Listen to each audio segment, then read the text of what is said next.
And then I start seeing more cop cars arrive. And it's just like, what the fuck? Like another cop car pulls in. I'm like, okay, well, I'm still thinking it's not too serious. Like, yeah, I hear all these noises, but I'm thinking like, oh man, these couple, maybe they've already had a little too much to drink. It is really close to midnight after all. It's New Year's. You know, I don't know what's happening, but I'm still thinking it's not too serious. But then, and another cop car pulls in, and I'm thinking the only reason why the other cop car is pulling in is like, whether it is because like they now have two situations. They have to deal with this couple, and they also have to finish the traffic stop. So I'm thinking like, oh, they brought in another cop so that either the original one or that this new one can just finish up with me. They can solve two problems and get on their way with their New Year's to the real problems. But before I know it, another cop car comes in, and whoop, another, whoop, and another, whoop, whoop, fucking just cop car after cop car after cop car. And like it's a fucking parade. And before I know it, it feels like the entire Sparks PD is fucking in this Denny's parking lot, and lights are going off everywhere, and they're lining up on the streets. It was an orgy of cop cars. They're fucking everywhere, just like. Dude, I shit you not, by the time they were all pulled in there, between like all the ones that were lined up on both sides of the intersection and all the ones that are in the parking lot, there had to be at least a dozen cop cars with all of their lights going off all at once, like in this area. There was even a state trooper there and the sheriff. Like everybody pulled into this parking lot. I'm like, fuck, dude, like is New Year's really like that tame this year? Like you're that bored that you have to bring in the entire Sparks PD over a domestic dispute outside of Denny's and a traffic stop? Like, what the fuck's going on back there? Maybe they did fucking take a head and start beating into a car door like it sounded like. I don't fucking know. But they just keep on coming. Obviously, like, I get out my camera, I'm starting to take videos like, hey, this is me at this traffic stop at Denny's. And I don't know, eventually the cop finally comes back to my car after he sees me like taking the video, and I'm really cautious with how I'm taking my video. Like I don't want to make it too obvious because I don't want them to try to like take my phone and be like, blah, blah, blah, like I need that for evidence and like try to delete it, or like I want it for a memento. So I'm trying to be sly, and he sees me taking the video. I quickly bring my camera down. He just passes to me my ID and my expired registration and just says, look, man, sorry, I'm not going to cite you, just drive safe, man, all right? And he just turns away, and I'm like, yeah, man, I'm sorry, like, just got a little carried away, blah, blah, blah. And he's like, yeah, just, get out of here, drive safe, have a happy New Year. I'm like, well, actually, I was about to just go inside of there, Granted, it's not closed down. He's like, yeah, go ahead. Get out of my car, and that's when I can finally look at the whole situation, everything that's been going on behind me. I don't see the couple again because I think they're already in the squad car by now. But, dude, there's, like I said, at least a dozen cop cars, all with their lights just lined up in the streets and in the parking lot. Just fucking everywhere, dude. Just everywhere.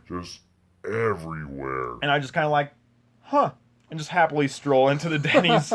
Everybody's outside taking their videos. And really? Of course.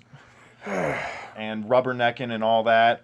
Even waitresses and waiters like, can you please get inside because I need to be waited on. Like, I'm about to go eat. This really isn't all that exciting, trust me. And I get inside. Undercover cop Royce Nolan comes in not too far behind me. You're going to say that entire thing, aren't you? You're going to say undercover cop Royce Nolan. I have to. Because that's how he kept on repeating it to me. Once we were inside the Denny's, of course, like, I get into my booth, and undercover cop Royce Nolan... 8 fucking syllables. Gets to his booth, and when the waiter's, like, walking him through the tables, he's like, yeah, this one, and he specifically chooses the one right behind me. At least he's nice enough not to assume that it's okay to just sit with me. At least that was cool, but he sits right behind me, and he's filling out, like, one of those witness statements. He has the clipboard and everything. And I'm thinking, like, okay, I'm just going to ignore him. I'm just going to have my meal. This was exciting enough, like, whatever, this was memorable enough. I'll eat my meal, get out of here. But behind me, undercover cop Royce Nolan just keeps chiming in, like, I saved your life, man, I saved your life. I kept telling you, like, just had to come in and eat. And throughout my meal, with my back turned to him, by the way, we're not even facing each other. He's facing me, but like my back's turned to him. He's just going off like, I saved you. Just thank undercover cop Royce Nolan. He just keeps saying it himself, and that's why I have been conditioned to say it every single time, because he just keeps going like, yep, thank your old buddy, undercover cop Royce Nolan. Do you record this guy at all? No. Damn it, you should have put out your I only phone. got like his picture. Okay. I got a selfie at midnight with undercover cop Royce Nolan. Did you ask him for it? I did. Okay. I was like, all right, just to let you know, I'm taking a New Year's selfie, and like he went. He gave me the deuces for my picture. He successfully photobombed it, like I hoped he would. So we're uploading your video and selfie to the podcast, right? Naturally got to. And he, but he just keeps on saying that over and over, like, just thank undercover cop Royce Nolan. I saved your life because I've been in that situation multiple. I know how it is. You know, I got you home safe to your family. You can go home to your girlfriend, your wife, whatever it is today, your children, and you can tell them undercover cop Royce Nolan saved you. Yep, undercover cop Royce Nolan knows what he's talking about. I saved your life today. And, you know, you gotta think fast. I'm your uncle. You just needed to eat. You're my cousin. Should he be Uncle Undercover Cop Royce Nolan? Just have an even 10 syllables. Uncle Undercover Cop Royce. Yeah. You're right. It should be Undercover Cop Uncle Royce Nolan. Uncle Undercover Cop Royce Nolan. That's it. UUCRN. He kept like, that's it. I'm your uncle. You're my cousin. Undercover cop Royce Nolan can't even keep his own story straight once we're inside the Denny's. Cousins and uncles aren't the same. Exactly. But he just keeps on repeating the same thing, and I'm just trying to fucking eat my meal, and I'm like laughing the whole time. Even like other patrons in the restaurant are laughing at what he's saying. And it's like and I'm playing along like, this dude's cool. He's friendly. Whatever, but it's like I kind of have to call him out on it a couple times. Like, come on, man! Like, it really wasn't that serious. You didn't save my life. He's like, he's like, just play along, man. You just gotta play along. Think fast. I saved you tonight. And when you go home to your wife or girlfriend, you just tell them, undercover cop Royce Nolan. Dude, so it's just like, okay, I finally finished my meal. He's still working on his witness statement this whole time. He's hammered. Actually, throughout the entire time that he's fucking repeating himself, running around in circles with me, repeating the same old things, and it starts to get old, so then he just repeats it more and more because he's already gotten a laugh out of me, so he's like beating the joke dead. Like, he just keeps on repeating it more and more. Undercover cop Royce Nolan. Undercover cop Royce Nolan. Thank you. Yep. I say it. He just repeats it. I'm just like, just eat my meal. At one point, I'm done, finished my meal, and the cop is like really impatient. Like, all the situation by this time, like the whole 20-30 minutes it took me to eat and talk with him, whatever, the situation's been diffused, and there's one cop left, and it's the only one just left behind to collect this guy's witness statement. And he can't leave until he gets the witness statement, and he's taken forever working on it because he's putting in every little detail while also talking to me and eating. Really fucking taking his time with it as if he's saving the world. Undercover cop Royce Nolan. You might put that in his statement like 50 times. Yeah, I hope so. I guess he was telling me that he was telling the cops that, and that's why he walked up to the couple. It's like it was not his place to walk up to the couple with the cop to help the situation, but I guess he walked up with the cop to the couple going like, undercover cop! Royce, like, stumbling everything. Hold it right there! In his fucking leather-ass, like, you know that, like, brown, really thick jacket that you can just tell, this is very judgmental of me, but you can just tell, like, I don't know, it's just because I'm from, Susanville, and I see a lot of people in Susanville with this exact jacket on. It's just very, I see that, and I'm like, oh, you don't have money. Like, it's a very thick, very specific, like, brown industrial looking like workplace jacket, and to match, he's got the exact color, like very thick industrial material, like pants with boots and everything. Like it looks like he just got out of his shift at a warehouse. Okay. That's Royce Nolan. And Who? just Uncle Undercover Cop Royce Nolan. And he's walking up to the couple going like that. And he's even like flashing like nothing at all. Just, undercover cop, freeze!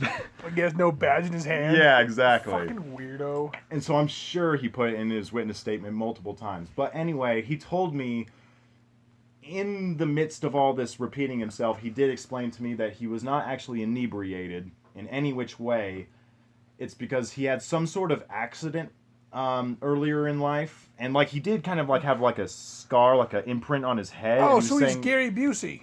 Exactly. Okay. And he was talking about how he had a steel plate in his head, and that explains like his limp and his and his speech impediment and all that. And I'm just like, oh, okay, like yeah, that actually kind of makes sense, but so he was retarded. yeah, exactly. He's just retarded. He wasn't drunk. He was just retarded. Drunk Uncle Undercover Cop Royce Nolan. Did I include retarded Uncle Undercover Cop Royce Nolan? There we go. And so I don't know, but I'll always refer to him as Drunken Bum just because that's what he looks like. The old DB.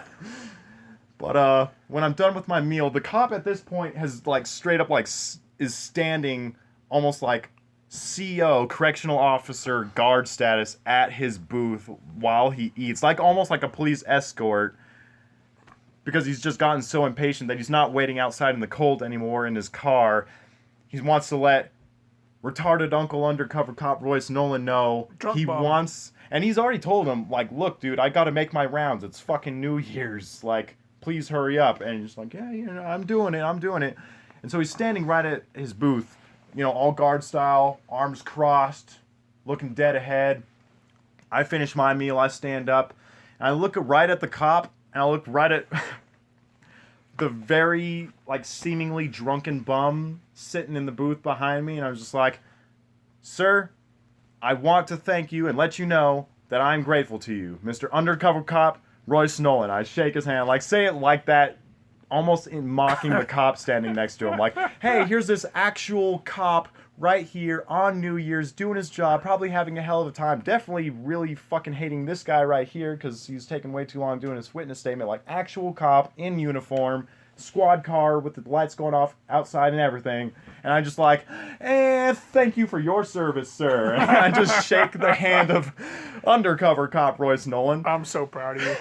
Just like, look at the cop and thank you for your service, Undercover Cop Royce Nolan. Thank you for saving me tonight. And the cop even says, almost in response to my sarcasm, like, yes, yeah, thank you, sir. Like, I shake his hand, and Royce Nolan smiles at me like, you're very welcome. You're very welcome. Who? And retarded Uncle Undercover Cop Royce Nolan shakes my hand. Thank you. Just when you get home to your wife, you tell him, thank you, Undercover Cop Royce Nolan saved you tonight. I'm just like, I will. Thank you. And I walk out. Wait, so what the fuck did the couple get arrested for? The couple, as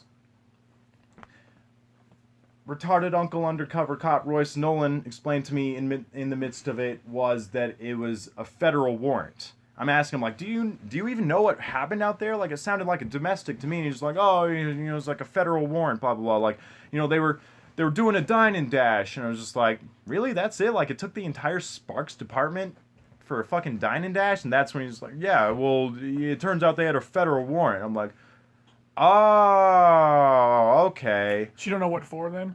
No, I don't know what the warrant was for. I just know that they were dining and dashing. That's what got the cops' attention, because the waitresses started to come outside like, hey, you didn't pay your bill. And the cop got out like, hey, fucking, I'm right here. I'm a fucking cop. Like, you thought you were going to get away with that while I'm right here? Like, go and pay your bill. And, you know, they were just like, so, like, oh, no, like, lost in the situation, the heat of the moment, that it just escalated to the point that they're just like, all right, well, I need your ID. Scanned it. Oh, federal warrant. Woo, woo, woo. Entire Sparks PD shows up. And then I get out of it, and I go on with my meal. And I can't help but think, butterfly effect, if it wasn't for that couple coming out at that exact time, I may have gotten a ticket, and worst case scenario, the cop would have noticed that I'm inebriated, maybe even DUI. But nope, thanks to couple dine and dashing, I am untouchable! This motherfucker goes to court, and gets out of it. Actually, you get rewarded by getting your sentence reduced to 3 months. You get pulled over on New Year's Eve, drunk, well, buzzed, and stoned, and you get out of it. God has a lightning bolt for you, buddy. Yeah? Oh yeah, there's a very special place in hell for me. He's gonna shove that big old karmic lightning bolt straight up your pooper. You're gonna be riding the lightning. Oh man.